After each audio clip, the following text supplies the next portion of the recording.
Hey y'all, it's Sarah Wright and welcome to my shop. Oh. It finally happened. The bench is finished. And now I finish him!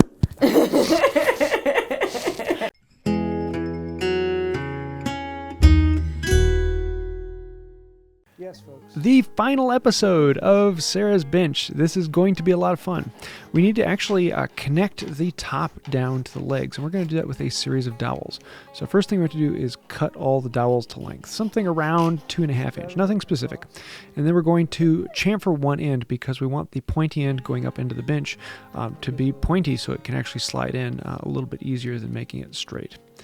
Speaking of holes, we need to then drill holes into the legs to put those pegs in. We're going to put one peg in the top of each leg. Using these depth stops makes it pretty easy just to know that you're going to go down that far and not go down too far. I have a whole video on those if you want to see the depth stops as well. But again, we're going to bore a hole into all 4 legs.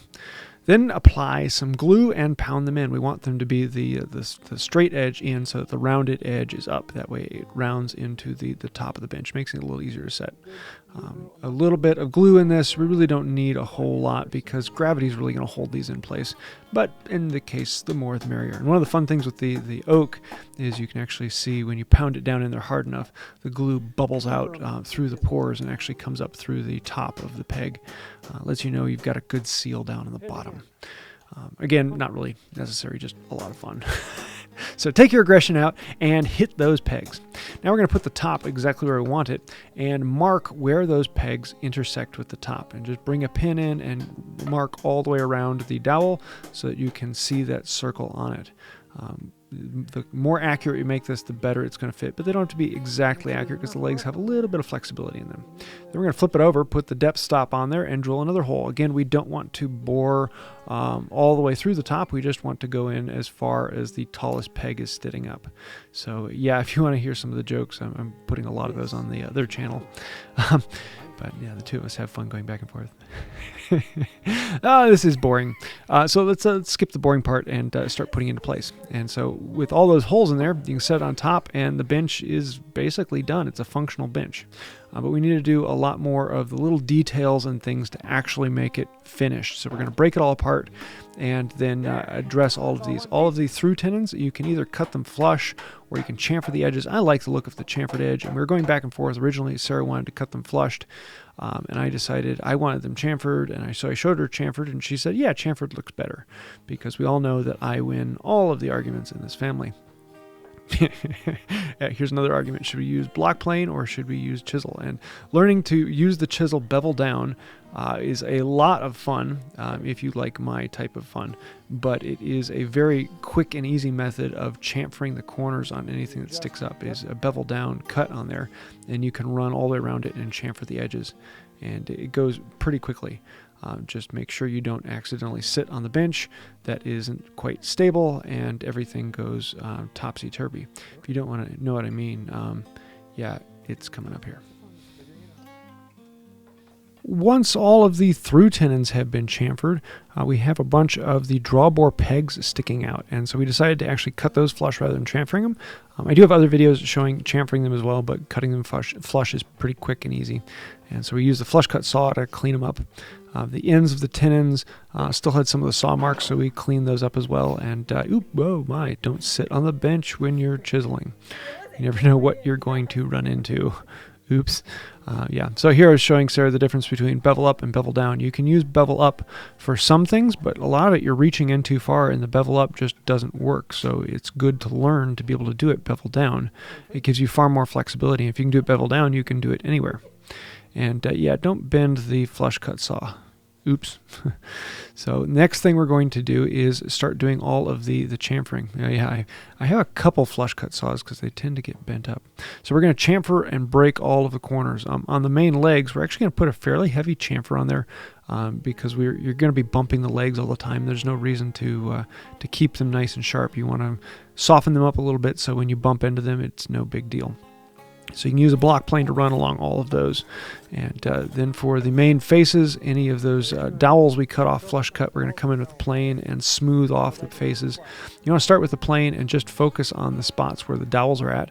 Get the dowels down to just about flush, because the flush cut saw does almost all the work. You should be able to do 1 or 2 passes. And then we're going to do a couple long passes all the way down the leg to clean them up and get a nice smooth surface all the way around there. Is it necessary? No. But hey, have a little bit of fun and experiment. And it is always fun to plane a ingrained dowel flush with this face. So we're also going to continue the chamfering on all the stretchers. The stretchers that are between the legs, if we were smart, we would have chamfered them prior to putting them in. But not being smart, just do it afterwards. And you can do that with the spoke shave, just doing a plunge cut in and plunge cut out. The main long stretchers, those are easy because those always, they don't actually glue into anyone. They just have the tusked tenons in them. So pretty simple. On the end of the long stretchers, we're going to chamfer the ends and actually do a large lop-off chamfer on it and then chamfer the chamfers. Just gives it a nice rounded edge because you're probably going to be bumping into these with your shin and your legs and whatever's down there because they do stick out a bit farther than the leg. And so because of that, soften them up a little bit and you'll find that you are far more happy with them in the future. So once they have been cut, we can come in with the plane, chamfer the corners down, clean up, and get rid of the saw marks, and those are happy. So now we're going to put the whole bench back together, and the last thing we have to do is address the top. We flattened it pretty close, but we left it fairly rough, and so we want to come in and do the final flattening on it. We're holding this off until the legs are all together because you want to know if there's any twist in it. So we're going to bring out the winding sticks and the straight edge, and we're going to learn about the top. So just like we did before, except for this time, we're not going to be using the scrub plane. We're just going to be using a heavy set plane and then into the smoothing plane. Put pencil marks over the whole top, and then you can remove the pencil marks. And you'll notice with a small plane, you'll be able to take a pass all the way across. But if you use a longer plane, then it will hit in some places and not in others. And you'll hear it skip, skip, skip, skip, skip as it goes across. And that way, it's just hitting the high spots. And so for some of them, we're going to be going 45 degrees one way, and some of them are going 45 degrees the other way until we're down to where we want. And then we'll do a couple smoothing passes end to end with the grain. And that will bring it down nice and smooth and make it flat. And basically, that's the top you need for the rest of its life. You may end up eventually, if you ding it and bash it up and you want to clean it up in the future, you can come back in and reflatten it. And with wood, it makes it really, really easy. We do have one big dip in this that was a bit of a mistake in the original flattening that we decided not to take out with this, just knowing that when you use it, there's a bit of a dip in that one area, and just don't trust that to be flat, and you're perfectly fine. Next thing we want to do is drill some dog holes. Now we're just going to do one set of dog holes along the front, and in the future we'll put in others as we need them, because with the poplar they're relatively easy to drill in. 3 inches apart all the way down the face, 2 inches in from the edge, and then once they go a little ways into it, I think we went 2.5 feet in at 3 inches apiece, then we separate them out to 6 inches apiece because you don't need them quite as close longer out. The closer they are, it just means the less that the vise can go back and forth, and you don't have to worry about running it in and out. It's a bit of a time saver. And then all of a sudden I realized, what's that noise? Oh yeah, that's a lot faster. Have a little bit of fun with the boring project. You don't need to drill in. And worrying about dog holes, a lot of people really get bent out of shape of how do you drill a perfectly straight and balanced dog hole. These holes do not need to be perfectly straight. If they are out of whack several degrees one way or the other, it's not going to make the slightest bit of difference to their function, whether it's a holdfast or a dog. They work just as fine one way or the other. So don't worry about balancing it. Just eyeball it, drill the hole, and have fun with it. We are coating this whole thing with 2 coats of boiled linseed oil. Let it soak in, dry it up, and then let another coat soak in. So we're going to be putting 1 coat with it all together. Then we're going to take it apart and put another coat on it. This is the store-bought boiled linseed oil because I didn't have enough of it to do with the other one, so we just bought a gallon. And so that's why we're applying it with gloves and a rag. Just be careful of the rags, lay them out flat so that they can dry that way, and they'll be perfectly safe. So then we're going to put it all back together now that we've put on the second coat, and take a look at this thing because it is almost done. This is where all of the dreams start to come true and you start thinking about the projects you can build on it if you really haven't been thinking about that. And yeah, this is fun. Now, this is one of the downsides to not making it a split top is you do have one big heavy top. So if you do make it with two pieces of a split top, which is a little more of a modern style, then it goes on a little bit easier. Whereas often it would have been made of one big slab. We're making it out of laminated so we can make it a little bit larger. Which means it's a little heavier. And in this case, it actually weighs almost as much as my wife does. But that means it's going to be a good bench, good balanced. And for when we need to move it, I'll be the one moving it. So I'll be the one messing with that.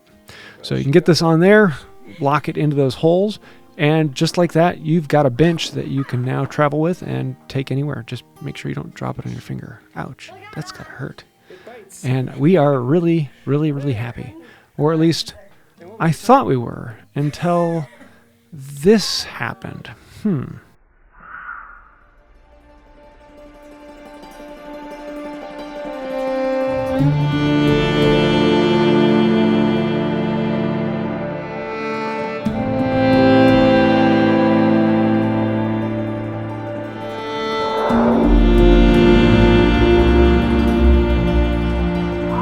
James! James! Oh, no! It's all mine! So there you have it. Sarah's bench is all done, and now we get to start playing with it and seeing what she builds on it. This is the first tool you can make, and once you can make this, then you can make just about anything. So have fun and enjoy the bench. Yay! So there you have it. The bench is all done, and we're going to see what she's going to build next. So what are you going to build first? Spoilers! So we're going to have some fun with this coming up in the future, and see a video from Sarah every now and then. This will be a lot of fun. So if you do want to see details on this, I will have plans available. If they're not right now, they will be very soon. So you can see a link to that down below. And we're going to be having a lot of fun with the bench in the future here.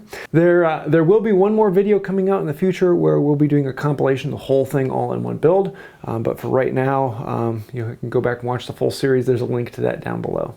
So this was a lot of fun. Did you have fun with it? Yeah. Eventually, it was only like a year in the work. Hey, I think the biggest thing is that we stayed married. Yes. And we still like each other. So I hope you like this. If you do, let me know in the comments down below. If you have any thoughts, comments, snide remarks, keep those to yourself. So I do want to say a huge thank you to all of the patrons on Patreon, members here on the channel. Everyone scrolling over on the side are the ones who are really keeping this channel going. So thank you for that. If you'd like to find out more about that and sponsor the channel, you can find links to Patreon down below, or you can click that little join button and become a member. So I think that'll do it for now. And until next time, have a wonderful day. Now that the bench is finished, you're benched.